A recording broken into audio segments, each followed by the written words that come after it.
Tom. Thank you for joining me this morning. It's my pleasure to be here. It's good to see you. It's great to see you. I don't know if Room Raiders has judged your working from home space, but I'd give it a 10 out of a 10. It's small, but it works for me. Yeah, there you go. Well, it is great to see you. You're the first coffee meetup for the new year. And at the beginning of this year, wanted to talk to you and really get inspired for the year ahead, the work ahead, and talk about what can be done on climate, the challenges of climate crisis right now, and how we can really boost up climate action. That's great. That's great. So we're in the midst of COVID pandemic. We're in the midst of an enormous economic disruption. We're in the midst of democracy turmoil at the moment here in the United States, and we're in the midst of sort of a racial awakening, awakening to climate and racial injustice in the United States.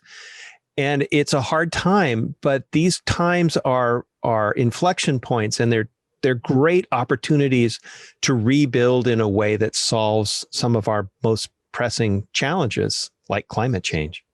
Exactly. And Tom, you are a very well-known speaker. You are the principal at Bowman Change. Mm-hmm. You were a small business owner for many years and a successful author. You've recently published your latest book, which is called, and I've read it, What is Solving the Climate Crisis is Simple, which was heralded as an inspiring and concise primer on climate action. You're also very busy with work as a strategic advisor for an Action for Climate Empowerment framework for the United States. And I'd love to hear a little bit more about that work as well. But first, let's talk about your book. So what inspired you to write this book? Well, I have thought for several years that I wanted to write a book about climate change. I work in communication, and I've been a science communicator with museums, aquariums. I've been a consultant with NOAA and NASA on message development and things like that. And I've worked in marketing, corporate marketing, for clients as a creative agency owner. And through all of that, I began to see problems in the way we talk about climate change. Problems in the sense that they keep people feeling disempowered and ineffective, and therefore on the sidelines. And so I've been thinking long and hard about what do we need to change in our narratives about climate change. And as I got involved in this Action for Climate Empowerment work, it led to some connections that introduced me to the publisher of Changemakers books, Timothy Ward, who was doing a rapid, fast-paced series of short books about rebooting society after COVID and the economic disruption.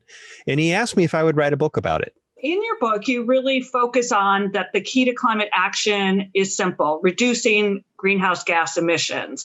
So how do we address the challenge of getting everybody on board, developing that social contract so that everybody is moving in that direction? Yeah, that's such a really good question. And it has been the vexing question that's been driving our work, right? All of us for so long. The key insight in the book is that the problem we face in public engagement on climate is sort of twofold.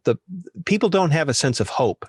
People haven't yet adopted or accepted a perspective that says we can actually solve this to our satisfaction.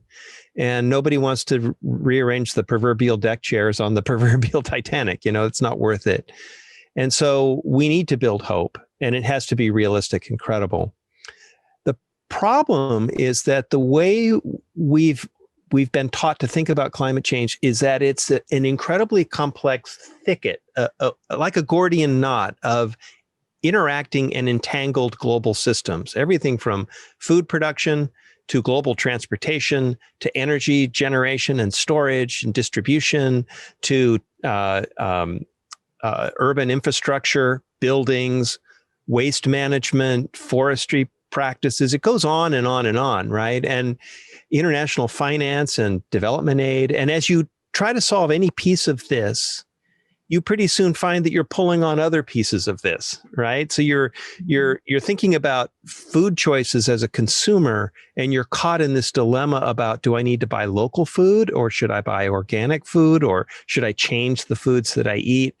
And then it becomes a cascade, and it sort of tells us that we need to create a master plan that can solve the whole climate crisis at once.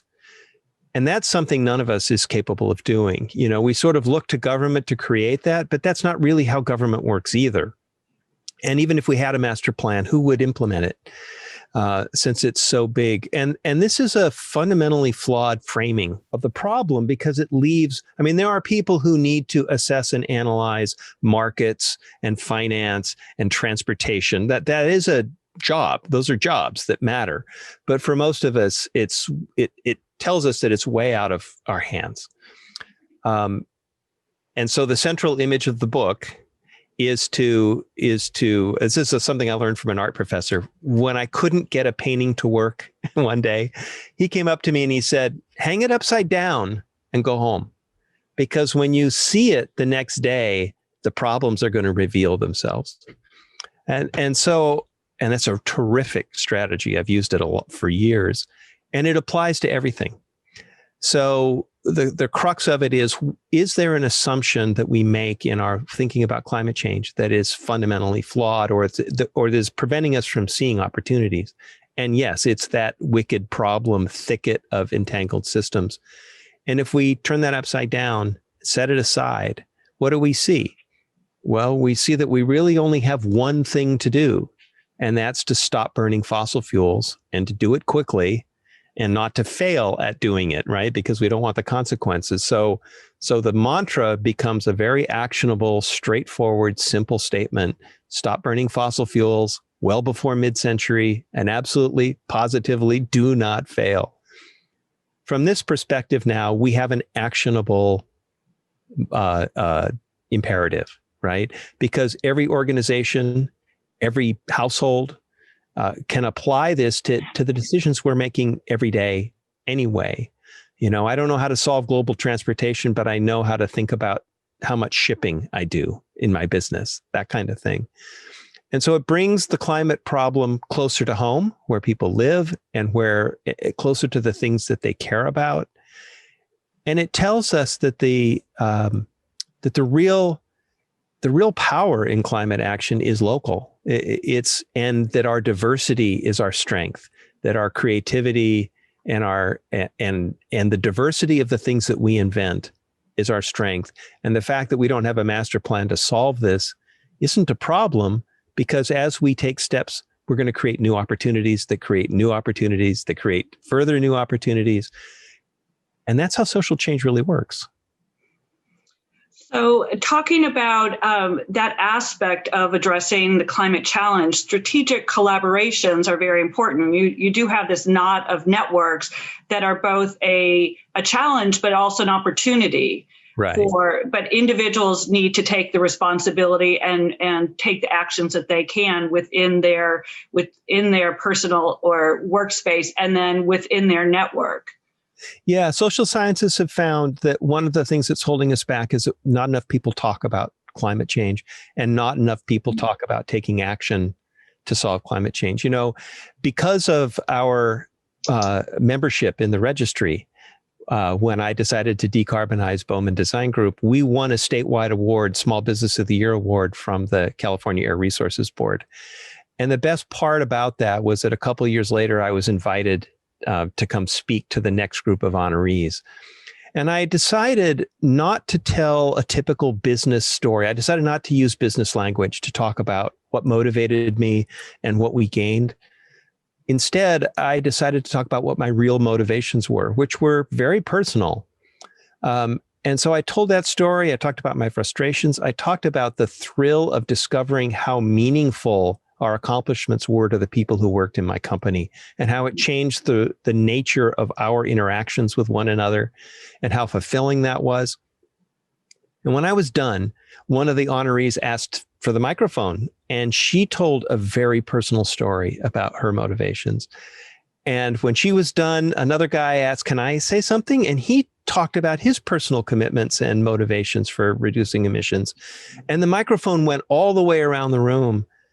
And the last guy who picked it up said, I can't tell you how wonderful it is to be in a business meeting where I can finally talk about the things I actually care about. And this told me that there is this deep wellspring of concern, and if we break the ice, if we talk about our commitments to climate action and we talk about what we do, we begin to create a culture of mutual support, right? And we want to expand that culture of mutual support and expectations as broadly as we can. And that means we need to engage the people who are most amenable, who are closest to us, and encourage them to take action and to tell people what they've done. And this is really, this is the process, right?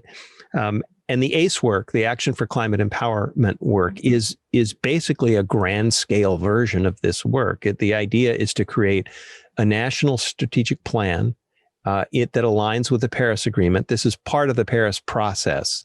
It's a recommendation to governments. It's not a requirement, but it's to get all of the organizations and networks that work on climate empowerment and climate action as advocates, as educators, as informal educators like museums and aquariums, as businesses, as health professionals, as others, to work strategically together to accomplish the goals effectively together. And if we can accomplish that, my goodness, what a remarkable change that would be.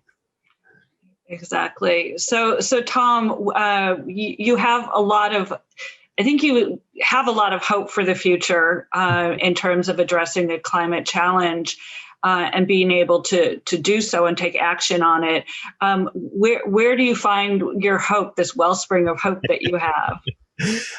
I find it in a couple of places. One is I'm extraordinarily hopeful about the Biden team that Joe Biden has put together to designate John Kerry as a national climate envoy and put him on the National Security Council is a major step in elevating climate change in national policy, and to create the National Office of Domestic Climate Policy with Gina McCarthy is a really big deal.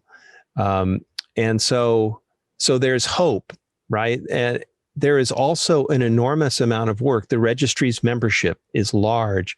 The We Are Still In commitments, which embrace 65% of the American population, even though not everybody's aware of it, and 65% or so of our GDP, which is significant. There's so much work being done at the civic level. And in the ACE process, I was involved in a series of dialogues that brought Indigenous leaders, climate justice leaders, educators, social scientists, and others together. And to just see the depth of knowledge and wisdom is really inspiring. And the drive to do better together is really inspiring. I think when you adopt the strategy that I describe in the book, the mentality, which is about taking action and recognizing the benefits and the rewards and moving on from there, rather than thinking we have to have a master plan, the world looks much more encouraging because progress is progress. And you start to recognize the trends that are moving in the right direction instead of ignoring them. And I think that that's really crucial to help people build hope and commitment. Well, thank you so much for spending some time with me this morning. I feel more inspired and I look forward to working with you this next year. And, well, thank you. It's my pleasure. And I'm a huge fan of the registry. I hope more people sign up. Thank you so much, Tom. Take care. Talk to you soon. Okay.